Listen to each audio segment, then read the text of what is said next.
10 नवंबर को दिल्ली में लाल किले के सामने हुए ब्लास्ट का एक और सीसीटीवी सामने आया है। इस सीसीटीवी में लोग घायलों को रेहड़ी में लेकर जाते हुए नजर आ रहे हैं। घायलों को सड़क किनारे लिटाते नजर आए। पीछे गाड़ियों में आग लगी हुई है। वहीं देखिए, लोग ई रिक्शा पर घायलों को ले जा रखे हैं, क्योंकि अचानक से जब ब्लास्ट हुआ लोगों को संभलने तक का मौका नहीं मिला। और यही वजह हम कह रखे हैं। दिल दहला देने वाली तस्वीरें, सीसीटीवी फुटेज देखिए, पीछे गाड़ियों में आग लगी है।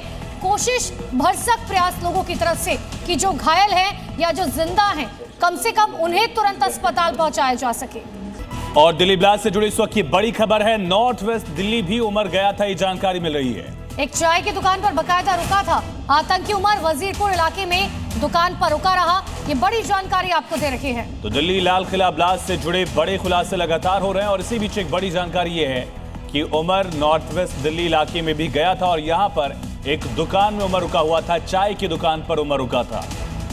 और बड़ी जानकारी दिल्ली ब्लास्ट के आतंकी उमर से जुड़ी हुई है। आतंकी उमर ने दिल्ली ब्लास्ट से तकरीबन 10 दिन पहले हरियाणा के नूह में किराए पर कमरा लिया था। आतंकी उमर दिल्ली में ब्लास्ट से पहले नूह में ही रह रहा था। नूह से 3 डॉक्टर्स की गिरफ्तारी हुई है। कुल 5 लोग गिरफ्तार किए गए हैं और अब नूह से जुड़ा एक और कनेक्शन इस फरीदाबाद मॉड्यूल का सामने आया, जिसमें जानकारी है कि नूह में ही उमर किराए पर रह रहा था।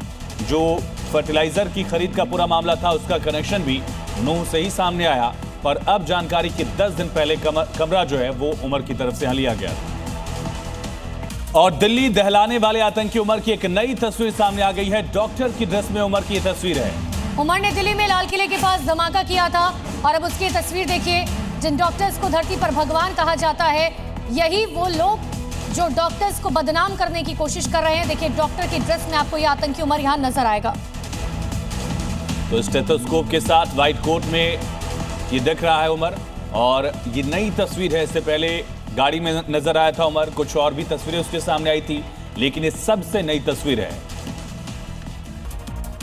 दिल्ली विस्फोट का एक और नया वीडियो सामने है, जिसमें लोग धमाके के बाद घायल लोगों को ले जाते हुए दिखाई दे रहे हैं। राजधानी में धमाके के बाद हड़कंप मच गया।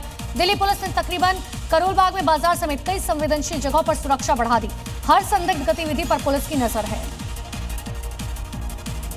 और इसी बीच दिल्ली में धमाके की जांच तेज की गई। पुलिस जगह जगह पर तलाशी अभियान चला रही है। शनिवार को ओखला के जामिया नगर में अल फलाह विश्वविद्यालय के मुख्यालय में पुलिस ने करीब 7 घंटे तक तलाशी ली।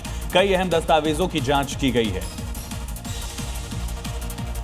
हालांकि इसी बीच लाल किले के पास से निकलने वालों को थोड़ी राहत जरूर मिली है। पुलिस ने लाल किले और चांदनी चौक के पास से बैरिकेडिंग हटा दी है। रास्ते को जनता के लिए खोल दिया गया। धमाके के बाद से इलाका सील था। ब्लास्ट साइट पर लगे हुए सफेद कपड़े भी हटा दिए गए। दिल्ली के शाहदरा जिले में फायरिंग और रंगदारी की सनसनीखेज वारदात की जांच जो है पुलिस ने लगातार आगे बढ़ाई और इसे सुलझा भी लिया। पुलिस ने 4 आरोपियों को गिरफ्तार करते हुए संगठित एक्सटॉर्शन मॉड्यूल का खुलासा किया। अभी भी कुछ आरोपियों की तलाश जारी है। जिले के लोगों को इन दिनों दोहरी मुसीबत का सामना करना पड़ रहा है। एक तरफ प्रदूषण तो दूसरी तरफ बढ़ती हुई ठंड लोगों को परेशान कर रही है। सुबह के समय धुंध होने से विजिबिलिटी पर बुरा असर देखा जा रहा है। सुबह के समय पार्क से लेकर सड़कों तक सन्नाटा है।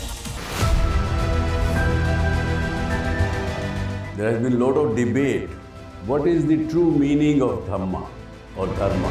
आत्मा और परमात्मा के बीच सनातन सेवा का संबंध कायम रहेगा, इसी को कहते हैं सनातन धर्म। Whenever you believe in something, your belief system that works and then the nature helps. Things may change in my life, but this relation will never change and no power can hinder. Why God fear? क्या हम fear की वजह से परमात्मा से प्यार करें कि नहीं तो वो दंड दे देगा हमको?